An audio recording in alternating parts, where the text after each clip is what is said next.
aí, olá, gente, tudo bom? Mais um dia, mais um vídeo. O que dizer, né? Batemos a nossa meta. Gente, eu tô muito escandalizado, eu lancei a meta na sexta, quando foi no domingo já tinha batido, então muito rápido chegou. Eu tô um pouco surtado, mas eu tô feliz, muito obrigado. E como eu tinha dito, eu fiz uma enquete e o caso que fosse mais votado que você escolheu, eu contaria. E ganhou um caso sobrenatural, né? Parece que vocês fizeram de propósito, porque vocês sabem que eu tenho um pouquinho de medo, entendeu? Mas não tem problema, eu vou aqui e vou contar pra vocês. Já vou lançar outra meta aqui. 50 mil e eu faço esse esquema aqui que eu fiz de novo. Então a gente tem que pensar alto, gente, porque Deus é grande e é isso aí, vai dar tudo certo. Então comenta aqui nesse vídeo qual é o próximo caso que você quer ver quando a gente bater os 50 mil, que o mais votado, quando eu fizer a enquete, ganhar, eu conto aqui, beleza? E é isso, aviso entregue, recado dado, vamos pro caso.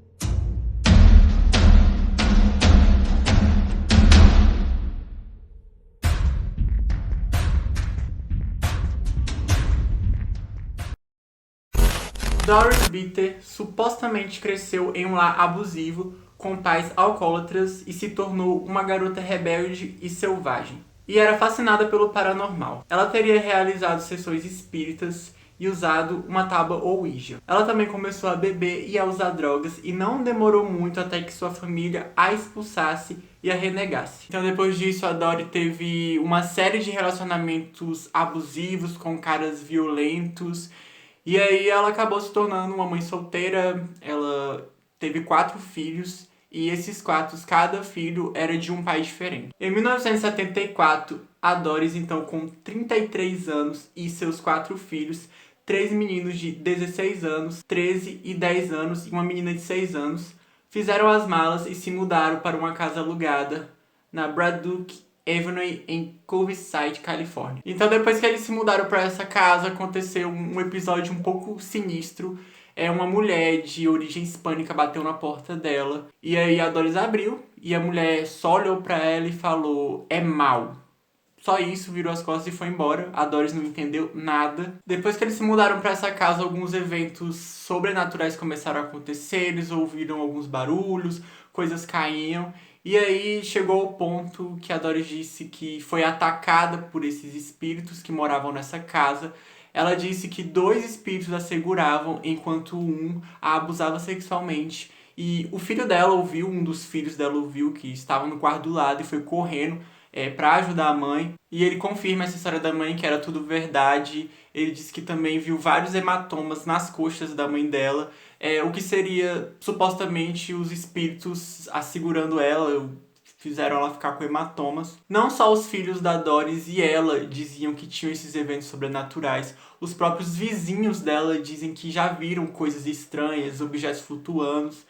Muitos afirmavam que a história da mãe e dos filhos era pura verdade, tudo era verdade. A Doris então conheceu investigadores paranormais e parapsicólogos Barry Taff e Carrie Gaynor. Eles se conheceram depois que Doris e um amigo ouviram uma conversa entre Carrie e Gaynor e um amigo em uma livraria em Westwood, perto do campus da UCLA, sobre a pesquisa de Gaynor e Taff. Então ela chega neles e pede ajuda. Ela disse que a casa dela está sendo assombrada por espíritos e que ela queria muito que eles fossem dar uma olhada, então ela faz essa proposta para eles. Então eles pegam o número de telefone dela e aí eles marcam e no mesmo dia eles fazem essa visita. Então esse dia que eles foram era dia 22 de agosto de 1974. E os investigadores disseram que a casa dela era uma bagunça, era, sabe, como se fosse uma casa mesmo abandonada, tudo bagunçado, sujo. E também na visita eles notaram que a Doris ela não tinha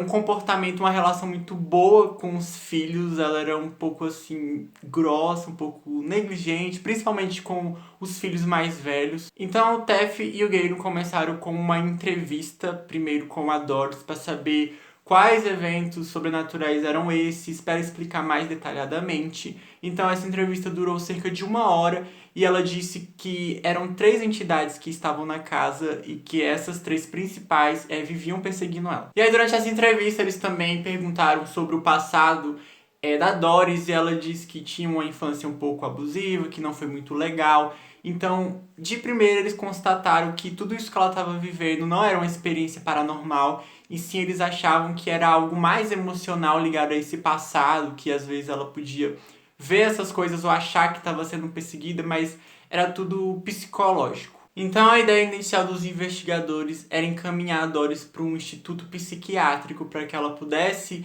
se tratar desses supostos problemas dela. E aí a visita acabou, eles foram para casa com essa ideia, mas aí algumas semanas depois a Doris ligou de novo para eles dizendo que estava tendo mais eventos sobrenaturais na casa e que dessa vez ela não era a única a presenciar ou a ser atacada, porque a princípio fenômenos só aconteciam com ela, os fantasmas só atacavam ela, e ela disse que agora era diferente. E como eu falei pra vocês, eles não botavam muita fé no testemunho da Doris, mas o testemunho de familiares também ajudou a eles começarem a monitorar a casa para realmente ver se aquilo era um fenômeno paranormal. Chegando na casa, eles declararam que estava um dia muito quente, assim, tava absurdamente um calor grande, não dava nem para você ficar dentro de casa.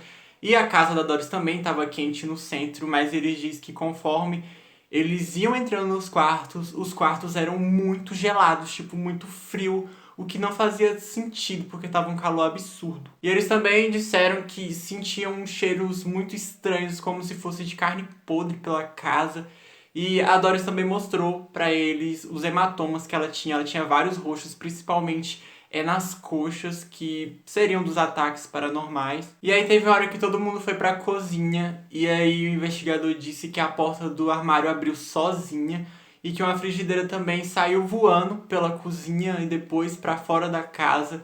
Eles afirmaram que eles checaram tudo para ver se não tinha alguém com algum fio de nylon ou tentando forjar isso, porque é bem comum ter esses eventos sobrenaturais, pessoas alegarem que estão sendo perturbados por espíritos, e quando você vai pesquisar mais a fundo é tudo uma farsa, mas eles disseram que não encontraram nada. Então eles ficaram fazendo essa visita na casa da Doris durante 10 semanas, foi uma investigação toda, levaram microfone, levaram câmera, equipe, tudo para registrar qualquer fenômeno que acontecesse. Então um certo dia eles colocaram a Dorothy num cômodo da casa dela, que ela dizia que era o que tinha mais ataques, mais presenças dos espíritos. E aí eles disseram pra ela ficar xingando os espíritos, ficar atacando eles pra ver se tinha alguma atividade, se aconteceu alguma coisa. E foi o que ela fez. E eles afirmam que o resultado foi quase que imediato, quase na mesma hora. Começou a aparecer pela sala vários pontos de luz, sabe? Várias luzes bem estranhas. Eles fotografaram esses fenômenos, tem algumas fotos que mostram umas luzes. Mas como é em preto e branco, não dá pra ver, mas eles dizem que a luz era colorida, tinha várias cores e ficava em volta principalmente da Doris. Eles também disseram que alguns equipamentos deles foram arremessados pra fora da sala sozinho, tipo, ninguém mexeu neles. E aí algumas pessoas disseram lá na hora que essas luzes eram da casa e que não tinha nada a ver. Então eles apagaram as luzes da casa inteira, tudo ficou sem energia. E tudo que estava iluminando naquele momento eram esses arcos luminosos, e mesmo assim, mesmo com tudo apagado, continuava tendo essas luzes. A Doris afirma que no começo das manifestações eles só viam sombras pela visão periférica, sombras negras, e que no princípio elas não faziam nada, às vezes elas ficavam num canto parada, como se estivesse observando, o que deixava eles apavorados. E aí, com o tempo, essa sombra negra ela começou a pegar uma forma mais humana. Eles descrevem que ela tinha... Era como se fosse uma névoa, como um formato de um homem. As crianças também afirmaram que começaram a ver bastante fantasmas pela casa. E elas dizem que estavam tão acostumadas que já sabiam diferenciar qual era qual. Tinha um até que elas chamavam de Senhor Ken, que era o que mais aparecia. As crianças dizem que essa entidade beliscava elas, esbarrava com elas no corredor, mordia. Elas também tinham alguns hematomas. Então, depois dessas 10 semanas de investigação, a Doris acabou mudando de casa. Mudou-se para Kensington, onde Tef e sua equipe tiveram que caçá-la. Inicialmente não sabiam para onde ela havia se mudado, mas depois que ela se mudou, os eventos sobrenaturais continuaram, então ela afirmou que essa entidade a seguia, e aí eles entraram em contato de novo. Então eles mantiveram uma investigação discreta semanas depois dela ter se mudado. E aí nessas investigações eles ligaram o microfone para captar algum sinal de áudio que tivesse, e aí eles dizem que ouviram uma respiração ofegante profunda chegando cada vez mais perto do microfone e depois passos que iam só aumentando de volume. Segundo consta, após esses eventos na casa de Carson, a Doris mudou-se novamente para San Bernardino e lá os eventos sobrenaturais continuaram e a Doris mudou-se de novo para o Texas, onde os investigadores eventualmente perderam todo o contato com ela. Em 2009, a Ghost Theory conduziu uma entrevista com o filho do meio da Doris, Brian Harris, e ele disse: "Todos nós sofremos algum tipo de ataque. Houve empurrões, mordidas e arranhões, sendo feitos para nós. Havia cerca de 4 entidades na casa e elas se deram a conhecer, aparecendo o tempo todo. Acho que levou muita energia para fazer isso." No entanto, o Brian se contradiz várias vezes nessa entrevista, o que prejudicou a sua credibilidade. O Dr. Barry Taff dedicou sua vida ao estudo desse e de outros casos extremos de assombração. Afirma que é tudo um fenômeno psicológico, onde a mente manifesta fisicamente os eventos paranormais percebidos. Ele teria sugerido em uma entrevista que pelo menos alguma atividade poltergeist era atividade psicocinética. Então, segundo essa teoria dele, a própria pessoa que causa os eventos sobrenaturais. Então ele diz que essa pessoa manifesta fisicamente, tipo, derruba coisas com a mente e acredita que isso é um espírito, mas ele acredita que isso é da pessoa. Então eles publicaram isso em vários jornais, fizeram várias matérias sobre o assunto, até escreveram um livro. A assombração e a investigação também inspiraram o livro de 1978, A Entidade, que também foi transformado em um filme em 1982 com o mesmo nome. A Amy acabou morrendo de parada pulmonar, não se sabe ao certo qual foi a data, mas foi entre os anos de 1995 a 2000. Algumas fontes dizem 95, outras 99, então assim, foi entre esse período. E esse foi o caso de hoje. Muita gente votou pra eu falar desse caso, então eu espero que vocês tenham gostado. E é isso, gente. Se você gostou do vídeo, dá um like, compartilha aí pra todo mundo e vamos pra nossa meta.